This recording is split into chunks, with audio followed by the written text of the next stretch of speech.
Bienvenue sur 28actu.net.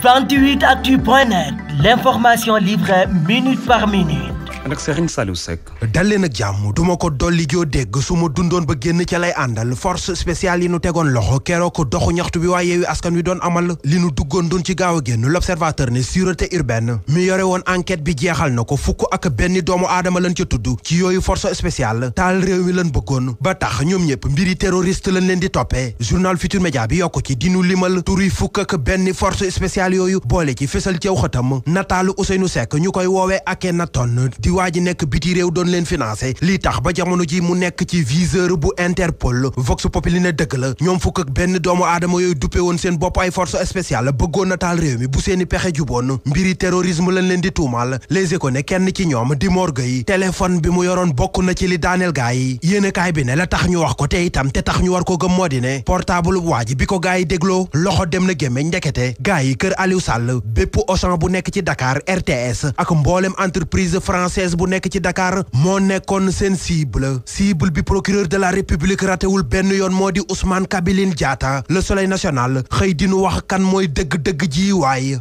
Yewwi Askan Wi bàyyeegunu journal Le Mandat ne gaa yi nee nan seen manifestation bi nu jàpp ñaar fukki fan ak juróom-ñeent ci weeru juin bi nu dëgmal kenn mënu leen ko teree def liñ jot a def ñoom Yewwi Askan Wi ci àllarba bi ñu weesu ci la Le Témoin xëyaat di wax journal bi ne roube national bi Yewwi Askan Wi doon amal am nak lees waxul ndax nag am na ñaari étudiant yu bokk ci parti Pastef yun ca jàmm am na itam étudiante bu bokk ci FRAPP boo xam ne si dañ koy menacé de mort journal L'Info ne lépp moo nga xewe woon ca concert casserole ba waa Yewwi Askan Wi doon amal ministre Oumar Gueye ne ku jéggi daal dañoo woote woon doxu ñaxtu kenn wuywu leen ca moo taxoon ñu doon amal roube national te loolee nag defunu lu dul tàngal askan wi Ousmane Sonko mel ni ku koy tontu dinaan ko sa xalaat rekk nga wax ndax nag ñoom gisunu loolu li ñu gis moo di askan wu maase doyal ci njiitu réew mi fi nekk li fi nekk boobaak léegi te neexul ku jéggi moo di parrainage bi Tribune yéenekaay ne nit yi ci jot a faatu ñi ci amee gaañu-gaañu ba ñin ci teg loxo doy na sëkk ngir layal lu fi jële parrainage bi Le Quotidien ne lu aju ci parrainage bi kay waa ku jéggi defoon nañ ci recours ca cour suprême waaye dañ koo gàntal bataille suprême ba lan ñàkk lii tax ba maître Abdoulaye Tine mi ko jiite woon ne du ca yam ndax ca commission CEDEAO la ñuy utali ngir jéebaane fa président Macky Sall ak parrainage bi mu fi teg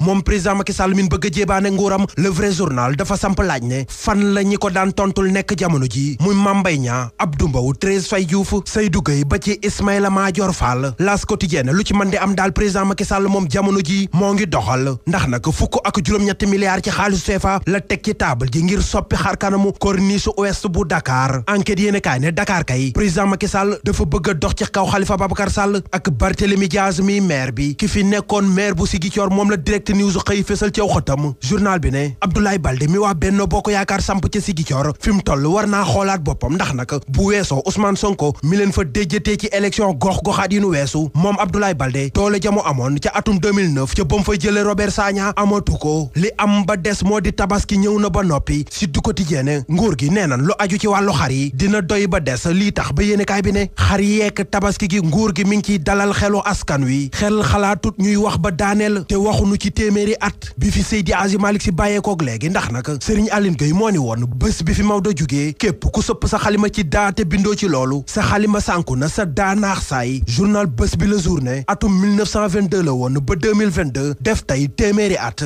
bi fi Kang Fori ba boroom xam-xam ba boroom parasol ba bàyyeekook léegi Bébé Aïda moom ñeenti fan a ngi nii bi mu fi bàyyeekook léegi Libération yéene kaay ne moo waral ba enquête ba jamono ji gën nañ koo taral am na sax ku ci enquêteurs yi jotoon na teg loxo gannaaw ba lañ ko bàyyiwaat Libération yéene kaay yokku ca ne demu ko Bébé Aïda gi dafa méngoo ko mbiri Bébé Thiané mi réeroon ci atum 2017 ca jàmmalaay te mujje woon koo gisaat ca ngeexoox kawoon ca loxoy mbokki boppam mbokk yu bëri jamono ji li ñuy jàmbat L'Observateur xëy na di ci wax yéenekaay bi ne góor yu bëri yu ñàkk kàttan ci seen néegu sëy moo ngi tas dëkk bi